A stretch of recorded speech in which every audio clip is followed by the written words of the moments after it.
আসসালামু আলাইকুম, welcome to my BD বধূ ইউটিউব চ্যানেল। আজকের ভিডিওতে আমি দেখাবো নামাজ পড়ার জন্য হিজাব কিভাবে সহজ পদ্ধতিতে তৈরি করা যায়। এই হিজাবটি তৈরি করা শিখতে হলে অবশ্যই আমার সম্পূর্ণ ভিডিওটি দেখতে হবে। আর আমার ভিডিওটি ভালো লাগলে আমার চ্যানেলটি অবশ্যই সাবস্ক্রাইব করবেন।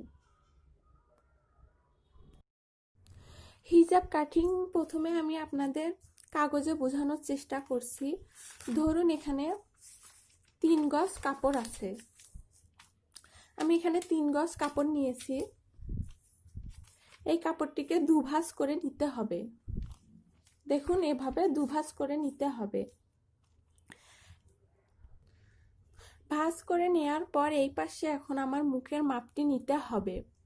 মুখের মধ্যে ফিতাটি গোল করে ধরার পর যে মাপটি আসে সেটি সাধারণত বড় মানুষদের জন্য 12 ইঞ্চি নিতে হয়। আমি এখানে 6 ইঞ্চিকে 12 ইঞ্চি মাপে আপনাদের দেখাচ্ছি।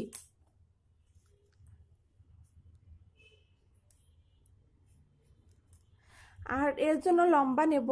আমার হিজাবের লম্বা হবে 45 ইঞ্চি। আমি আপনাদের এই 17 ইঞ্চির দাগ কেটে দেখাচ্ছি।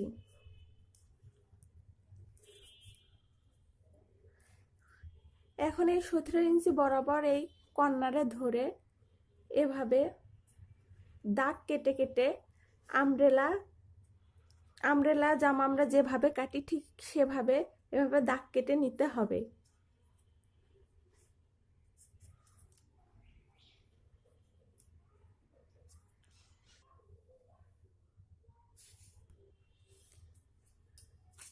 কাগজটিকে এভাবে কেটে নিচ্ছি।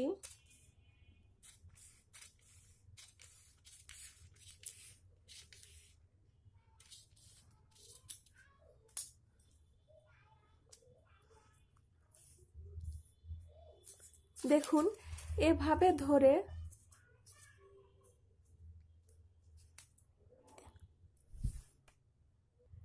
দেখুন এই অংশটা এভাবে কেটে আমি এভাবে জোড়া দিতে হবে। এরপর মুখের যে পট্টি, কপালের পট্টিটি এভাবে কেটে নিতে হবে। যে কাপড়টি বেঁচে যাবে সেটি দুভাঁজ থাকবে। তারপরে এই কাপড়টিকে আবার এভাবে দুভাঁজ করে নেব। নেয়ার পর এখন আমার হচ্ছে 4 ভাঁজ।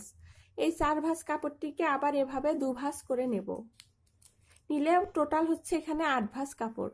এখন এই 8 ভাঁজ কাপড়কে মুখের অংশটি যতটুকু নিয়েছি, ধরুন এখানে নিয়েছিলাম আমি এই ইঞ্চি মাপের 6 ইঞ্চি, এর অর্ধেক নেব 3 ইঞ্চি। এভাবে 3 ইঞ্চিতে ধরে একটু দাগ কেটে নেব। এরপর এই দাগ বরাবর একটু গোল শেপ করে কেটে নিতে হবে।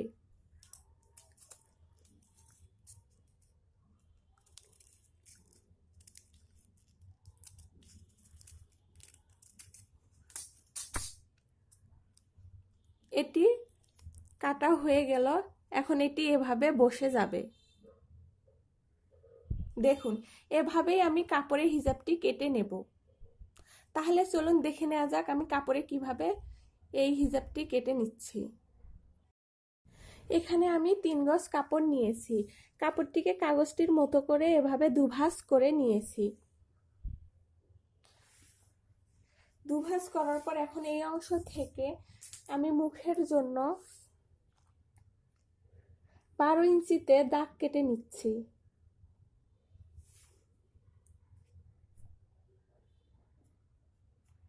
এখন আমি এই হিজাবটির লম্বা নেব 45 ইঞ্চি।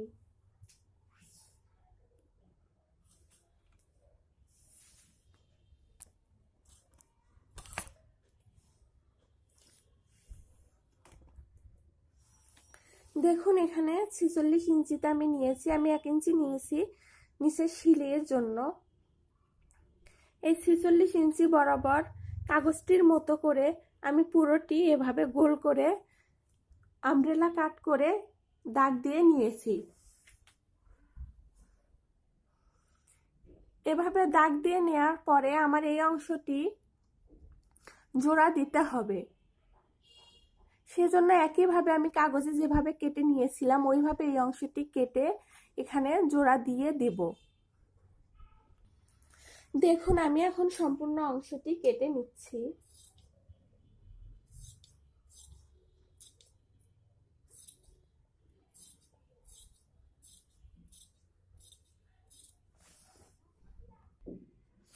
দেখুন আমি ওই অংশটি কেটে নিয়েছি, এখন কপালের পট্টি কেটে নিতে হবে। পুরো কাটতে হবে আমব্রেলা কাটের মতো করে। দেখুন এই কাপড়টিকে আমি দুভাঁজ করে নিচ্ছি, এভাবে ধরে দুভাঁজ করে নিচ্ছি।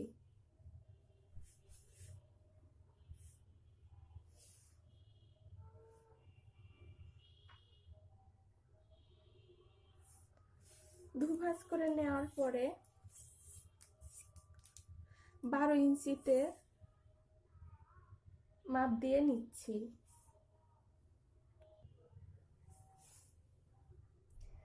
12 ইঞ্চিতে মাপ দিয়ে নিলাম।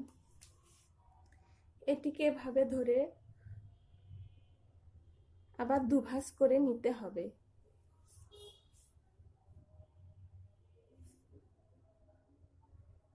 দেখুন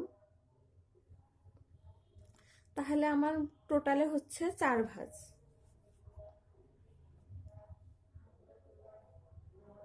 এখন এভাবে একটু গোল করে আমি দাগ দিয়ে নিচ্ছি।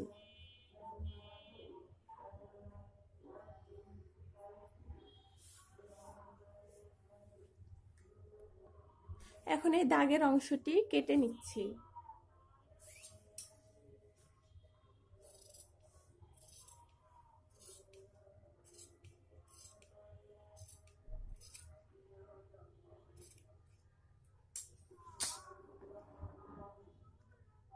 দেখুন এখানে কেটে নিয়েছি। এখন এর মাঝ বরাবর একটু কেটে নিচ্ছি।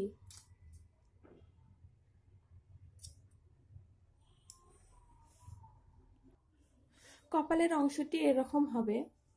আমি এরও এখানে একটি চিহ্ন করে নিচ্ছি।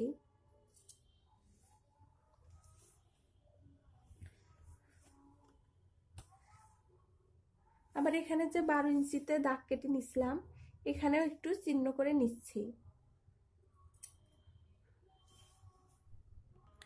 আমি একইভাবে আরো একটি পটি এরকম কেটে নিয়েছি।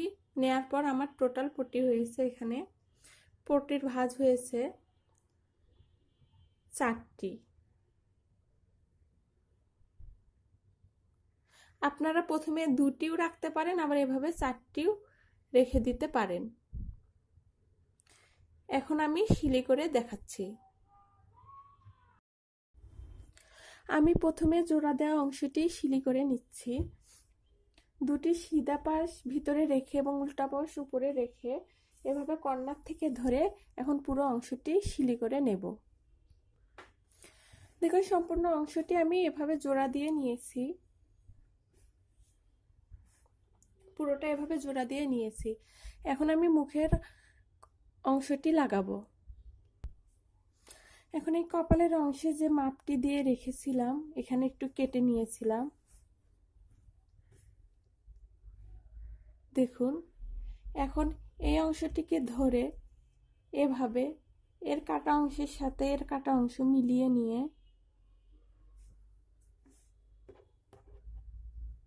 এভাবে ধরে মাঝখান থেকে আমি সিলি দিয়ে নেব। এখন এভাবে ধরে সিলি করে নেব।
সেলাই হয়েছে, এখন আমি এর উপর দিয়ে একটি চাপ সেলাই দিয়ে দেব।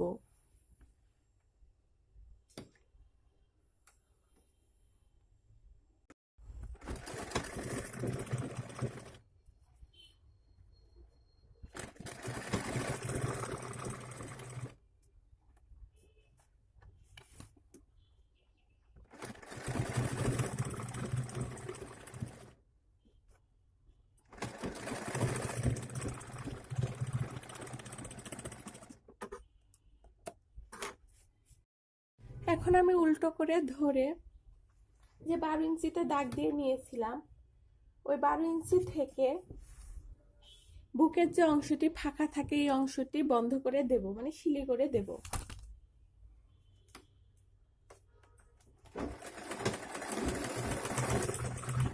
এভাবে সম্পূর্ণটা আমি সিলি করে নেব। আমি সিলি করে নিয়েছি, এখন এই অংশটি এভাবে মুড়িয়ে সিলি করে নেব, তাহলে দেখতে ভালো দেখা যাবে। আমি এভাবে সিলি করে নিয়েছি। এখন এই সাইডগুলো মুড়ি মেরে নেব। দেখুন এভাবে আমি সম্পূর্ণ হিজাবটির মুড়ি মেরে নেব। আমার সম্পূর্ণ হিজাবটি কমপ্লিট হয়েছে। আমি এভাবে চারপাশে মুড়ি মেরে নিয়েছি।